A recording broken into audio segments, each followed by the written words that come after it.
Hi hello ಎಲ್ರಿಗೂ ನಮಸ್ಕಾರ. ಇವತ್ತಿನ ವಿಡಿಯೋದಲ್ಲಿ ಮಸಾಲೆನ ರುಬ್ಬಿ ಹಾಕಿಬಿಟ್ಟು ಚಿಕನ್ ಫ್ರೈನ ಮಾಡ್ತಾ ಇದ್ದೀನಿ. ಈ ರೀತಿ ಮಸಾಲೆನ ರುಬ್ಬಿ ಚಿಕನ್ ಫ್ರೈ ಮಾಡೋದ್ರಿಂದ ಚಿಕನ್ ಫ್ರೈ ಸ್ವಲ್ಪನೂ ಖಾರ ಆಗೋದಿಲ್ಲ, ಹಾಗೆಯೇ ರುಚಿ ಕೂಡ ಪರ್ಫೆಕ್ಟ್ ಆಗಿ ಬರುತ್ತೆ. ಬನ್ನಿ ಹಾಗಿದ್ರೆ ರೆಸಿಪಿ ಹೇಗಿದೆ ಅಂತ ನೋಡೋಣ. ನಾನಿಲ್ಲಿ ಅರ್ಧ ಕೆಜಿ ಆಗೋಷ್ಟು ಚಿಕನನ್ನು ಚೆನ್ನಾಗಿ ಕ್ಲೀನ್ ಮಾಡಿ ರೆಡಿ ಮಾಡಿ ಇಟ್ಕೊಂಡಿದ್ದೀನಿ. ಮೊದಲಿಗೆ ಮಸಾಲೆ ರೆಡಿ ಮಾಡ್ಕೊಳ್ಳೋಣ. ಒಂದು ಬಾಣಲಿನ ಕಾಯಿಸಿ ಅದಕ್ಕೆ 5 ರಿಂದ 6 ಬ್ಯಾಡಗಿ ಮೆಣಸಿನಕಾಯಿನ ಹಾಕೊಂಡಿದ್ದೀನಿ. ಎಣ್ಣೆ ಸೇರಿಸಬಾರ್ದು, ಡ್ರೈ ರೋಸ್ಟ್ ಮಾಡ್ಕೊಳ್ಬೇಕು. ಡ್ರೈ ಆಗಿನೇ ಒಂದು 2 ನಿಮಿಷಗಳ ಕಾಲ ರೋಸ್ಟ್ ಮಾಡ್ಕೊಳ್ಬೇಕು ಮೆಣಸಿನಕಾಯಿನ. 2 ನಿಮಿಷ ಮೆಣಸಿನಕಾಯಿನ ಹುರ್ಕೊಂಡ ನಂತರ ಅದೇ ಪಾತ್ರೆಗೆ ಅರ್ಧ ಚಮಚ ಆಗೋಷ್ಟು ಧನಿಯಾ ಕಾಳನ್ನು ಹಾಕೊಳ್ಳಿ, 1/4 ಚಮಚ ಆಗೋಷ್ಟು ಕಾಳುಮೆಣಸು, ಹಾಗೆಯೇ 1/4 ಚಮಚ ಆಗೋಷ್ಟು ಜೀರಿಗೆನ ಹಾಕ್ಕೊಳ್ಬೇಕು. ಹಾಗೆಯೇ ಒಂದು ಸ್ವಲ್ಪ ಗರಂ ಮಸಾಲೆ ಐಟಮ್ಸ್ನ ಹಾಕ್ಕೊಳ್ತಾ ಇದ್ದೀನಿ. ಒಂದು ಸಣ್ಣ ಪ್ಯಾಕೆಟ್ ಗರಂ ಮಸಾಲೆ ಯೂಸ್ ಮಾಡ್ತಾ ಇದ್ದೀನಿ, ಜಾಸ್ತಿ ಹಾಕ್ಕೊಳ್ಬೇಡಿ. ಇವಾಗ ಈ ಮಸಾಲೆಗಳನ್ನು ಕೂಡ 2 ರಿಂದ 3 ನಿಮಿಷದವರೆಗೂ ಮೀಡಿಯಂ ಫ್ಲೇಮಲ್ಲಿ ಹುರ್ಕೊಳ್ಬೇಕು. ಮಸಾಲೆ ಐಟಮ್ಸ್ ಫ್ರೈ ಆದ ನಂತರ ಅದೇ ಪಾತ್ರೆಗೆ 2 ಚಮಚ ಆಗೋಷ್ಟು ಎಣ್ಣೆ ಹಾಕ್ಕೊಳ್ಳಿ. ಎಣ್ಣೆ ಚೆನ್ನಾಗಿ ಕಾದ ನಂತರ ಅದಕ್ಕೆ 2 ಸಣ್ಣ ಸೈಜ್ನ ಈರುಳ್ಳಿ ಹಾಕ್ಕೊಳ್ತಾ ಇದ್ದೀನಿ ಕಟ್ ಮಾಡಿಬಿಟ್ಟು. 10 ಎಸ್ಲು ಆಗೋಷ್ಟು ಬೆಳ್ಳುಳ್ಳಿ ಮತ್ತು ಅರ್ಧ ಇಂಚ್ ಆಗೋಷ್ಟು ಶುಂಠಿನ ಹಾಕ್ಕೊಳ್ಬೇಕು. ಹಾಗೆಯೇ ಒಂದು ಸ್ವಲ್ಪ ಕರಿಬೇವಿನ ಎಲೆಗಳನ್ನು ಸೇರಿಸ್ಕೊಳ್ಬೇಕು. ಉರಿನ ಮೀಡಿಯಂ ಫ್ಲೇಮಲ್ಲಿ ಇಟ್ಕೊಂಡು ಒಂದು 2 ನಿಮಿಷದವರೆಗೂ ಫ್ರೈ ಮಾಡ್ಕೊಳ್ಳಿ. ಎಲ್ಲ ಐಟಮ್ಸ್ನ ಸೇರಿಸ್ಬಿಟ್ಟು. ಕಪ್ಪಾಗಬಾರ್ದು, ಜಸ್ಟ್ ಫ್ರೈ ಆದರೆ ಸಾಕಾಗತ್ತೆ. ಫ್ರೈ ಆಗಿದೆ. ಇದು ಹುರಿದಿರುವಂಥ ಮಸಾಲೆ ಐಟಮ್ಸ್ ಎಲ್ಲ ಚೆನ್ನಾಗಿ ತಣ್ಣದಿದೆ. ಇವಾಗ ಇದನ್ನು ರುಬ್ಕೊಳ್ಬೇಕು.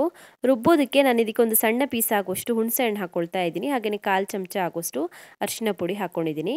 ಇವಾಗ ಇದಕ್ಕೆ ಎಷ್ಟು ನೀರು ಬೇಕೋ ಅಷ್ಟು ನೀರನ್ನು ಹಾಕಿ ಗಟ್ಟಿಯಾಗಿ ರುಬ್ಕೊಳ್ಬೇಕು. ನಾನು ರುಬ್ಬಿಟ್ಟು ತೊಗೊಂಡು ಬಂದಿದ್ದೀನಿ. ಇವಾಗ ಇದನ್ನು ಚಿಕನ್ಗೆ ಹಾಕ್ಕೊಳ್ತಾ ಇದ್ದೀನಿ, ಚಿಕನ್ಗೆ ಸೇರಿಸ್ಕೊಳ್ತಾ ಇದ್ದೀನಿ. ರುಚಿಗೆ ತಕ್ಕಷ್ಟು ಉಪ್ಪನ್ನು ಹಾಕ್ಕೊಳ್ಬೇಕು. ಚೆನ್ನಾಗಿ ಕಲಿಸ್ಕೊಳ್ಳೋಣ ಮಸಾಲೆನ ಚಿಕನ್ ಜೊತೆಗೆ. ಇಷ್ಟೇ ದಪ್ಪ ಕಲಿಸ್ಕೊಳ್ಬೇಕು, ಜಾಸ್ತಿ ತೆಳುವಾಗಿ ಕಲಿಸ್ಕೊಳ್ಬಾರ್ದು. ಚೆನ್ನಾಗಿ ಕಲಿಸ್ಬಿಟ್ಟು ಒಂದು ಅರ್ಧ ಗಂಟೆಗಳ ಕಾಲ ಮ್ಯಾರಿನೇಟ್ ಮಾಡ್ಕೊಳ್ಬೇಕು.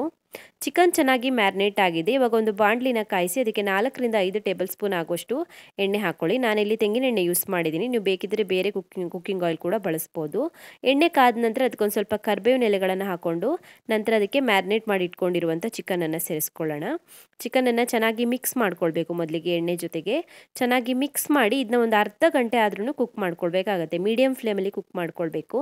ಮೀಡಿಯಂ ಫ್ಲೇಮಲ್ಲಿ ಅರ್ಧ ಗಂಟೆವರೆಗೂ ಕುಕ್ ಮಾಡ್ಕೊಳ್ಬೇಕಾಗತ್ತೆ. ಹಾಗೆಯೇ ಪ್ರತಿ 5-5 ನಿಮಿಷಕ್ಕೊಂದ್ಸಲ ಮುಚ್ಚಳನ ಓಪನ್ ಮಾಡಿಬಿಟ್ಟು ಸೌಟಲ್ಲಿ ಚೆನ್ನಾಗಿ ತಿರುಗಿಸಿ ಹಾಕೊಂಡ್ಬಿಟ್ಟು ಚೆನ್ನಾಗಿ ಮಿಕ್ಸ್ ಮಾಡಿಬಿಟ್ಟು ಮತ್ತೆ ಬೇಯಿಸ್ಕೊಳ್ಬೇಕು. ಈ ರೀತಿ ಚೆನ್ನಾಗಿ 5-5 ನಿಮಿಷಕ್ಕೊಂದ್ಸಲ ಮಿಕ್ಸ್ ಮಾಡಿ ಬೇಯಿಸ್ಕೊಳ್ಳೋದ್ರಿಂದ ಚಿಕನ್ ಎಲ್ಲ ಕಡೆ ಚೆನ್ನಾಗಿ ಬೇಯುತ್ತೆ, ಈಕ್ವಲ್ ಆಗಿ ಬೇಯುತ್ತೆ, ಹಾಗೆಯೇ ಸೀದೋಗೋದಿಲ್ಲ. ಪ್ರತಿ 5-5 ನಿಮಿಷಕ್ಕೊಂದ್ಸಲ ಇದೇ ರೀತಿ ಮಾಡಿ.